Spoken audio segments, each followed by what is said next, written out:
ସାଙ୍ଗମାନେ ବହୁତ ଦିନ ପରେ ଗୋଟେ ଟେଷ୍ଟି ଖାଇବା କରୁଛି। ଆମକୁ ଭଲ ଲାଗେ ତ କାହାକୁ କ'ଣ ପସନ୍ଦ, ଆଉ ମୋ ପୁଅର ବି ପସନ୍ଦ, ମୋର ବି ପସନ୍ଦ।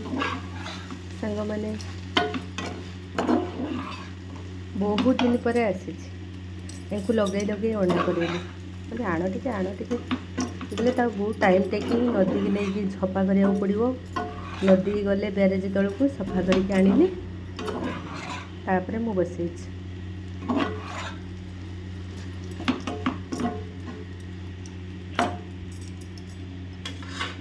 ବାବୁଙ୍କୁ ଲଗେଇ ଲଗେଇ ସାଙ୍ଗମାନେ ମୁଁ ଆଣିଲି, ଏଟା ବସେଇଛି। ତାପରେ କରିଛି, ତାପରେ ସାଙ୍ଗମାନେ ଲାଲ ଲାଲ ଚିଙ୍ଗୁଡ଼ି ଝୋଳ ବଢ଼ି ଆଳୁ ପକେଇକିରି, ଏଇଟା ଅଙ୍କିତରେ ପସନ୍ଦ। ଆମ୍ବୁଲ ବି ଗୋଟେ ପକେଇଛି। ବଡ଼ ବଡ଼ ଚିଙ୍ଗୁଡ଼ି ଆସିଥିଲା, ମୁଁ କହିଲି ତାକୁ ଟିକେ ଝୋଳ କରିଦିଏ, ଝୋଳଟା ଭଲ ଲାଗିବ। ବଡ଼ ଚିଙ୍ଗୁଡ଼ିରେ ଝୋଳଟା ବଢ଼ିଆ ଲାଗେ। ଏଇଟା ଅଙ୍କିତର ପସନ୍ଦ ଚିଙ୍ଗୁଡ଼ି, ସେ ଭଜା ଖାଏ ସବୁବେଳେ। ମୁଁ କହିଲି ନା, ଆଜି ତରକାରୀ କରିବି, ସବୁବେଳେ ଖାଲି ଭଜା ଖାଉଛି ପିଲାଟି। ଏଇଟା ହେଇଗଲା ଚିଙ୍ଗୁଡ଼ି ତରକାରୀ।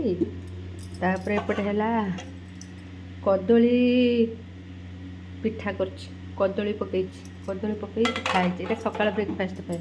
ଏପଟେ ତ ଭାତ ଚାଉଳ ରେଡ଼ି କରିଦେଲି ସାଙ୍ଗମାନେ। ଆଉ ଏଇଟା କାହାର ପସନ୍ଦ?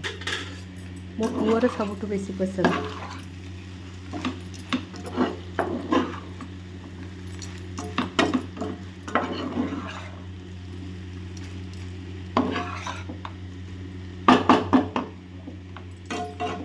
ଭଲି କଷିଲେ ଟିକେ ଭେରି ଟେଷ୍ଟି ଲାଗିବ।